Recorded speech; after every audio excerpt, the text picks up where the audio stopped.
Physics 10+1 chapter 1 physical world करेंगे। तो इसको हमने 2 पार्ट्स में डिवाइड किया है। तो ये है फर्स्ट पार्ट।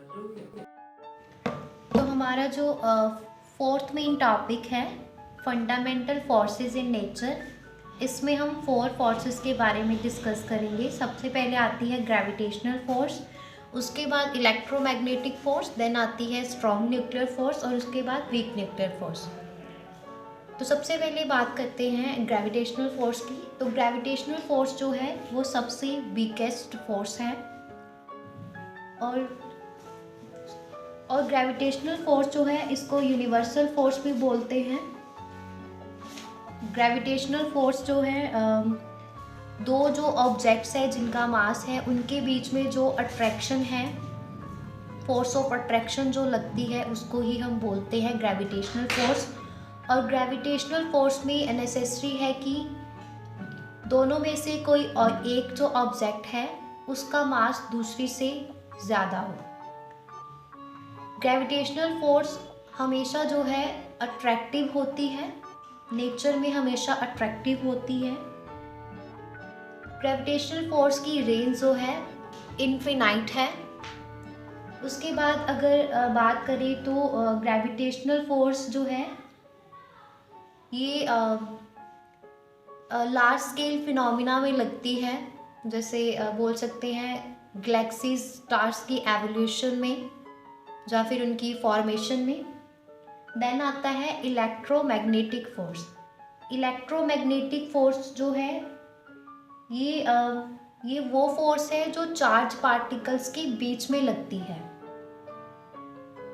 जब ये चार्ज पार्टिकल्स जो हैं रेस्ट पे होते हैं तो हम उसको बोलते हैं कूलम्ब्स लॉ।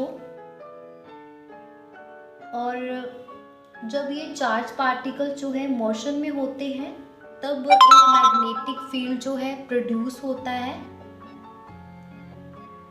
और इस इलेक्ट्रिक और मैग्नेटिक फील्ड, ये जो इलेक्ट्रिक और मैग्नेटिक फील्ड जब आपस में मिलते हैं तो इलेक्ट्रोमैग्नेटिक फोर्स बनती है। इलेक्ट्रोमैग्नेटिक फोर्स जो है as compare to gravitational force strong होती है और इसकी रेंज भी इनफिनाइट होती है। सेकंड फोर्स थी इलेक्ट्रोमैग्नेटिक फोर्स। इलेक्ट्रोमैग्नेटिक फोर्स जो है चार्ज पार्टिकल के बीच में लगती है। जब चार्ज पार्टिकल जो हैं रेस्ट पे होते हैं तब जो फोर्स लगती है उसको हम कूलम्ब्स लॉ या फिर कूलम्ब फोर्स बोलते हैं। और जब चार्ज पार्टिकल जो है मोशन में होते हैं और जब चार्ज पार्टिकल मोशन में होते हैं तो मैग्नेटिक फील्ड प्रोड्यूस होता है। और ये जो है मैग्नेटिक फील्ड प्रोड्यूस होता है ये चार्ज पार्टिकल के मूव होने से प्रोड्यूस होता है। और इलेक्ट्रिक और मैग्नेटिक जो इफ़ेक्ट्स हैं जब आपस में मिलते हैं तो एक फोर्स जनरेट करते हैं जिसको हम बोलते हैं इलेक्ट्रोमैग्नेटिक फोर्स। इलेक्ट्रोमैग्नेटिक फोर्स जो है as compare to gravitational force ज़्यादा स्ट्रॉन्ग होती है। ये भी जो है ग्रेविटेशनल फोर्स की तरह ही इसकी रेंज जो है इनफिनाइट होती है।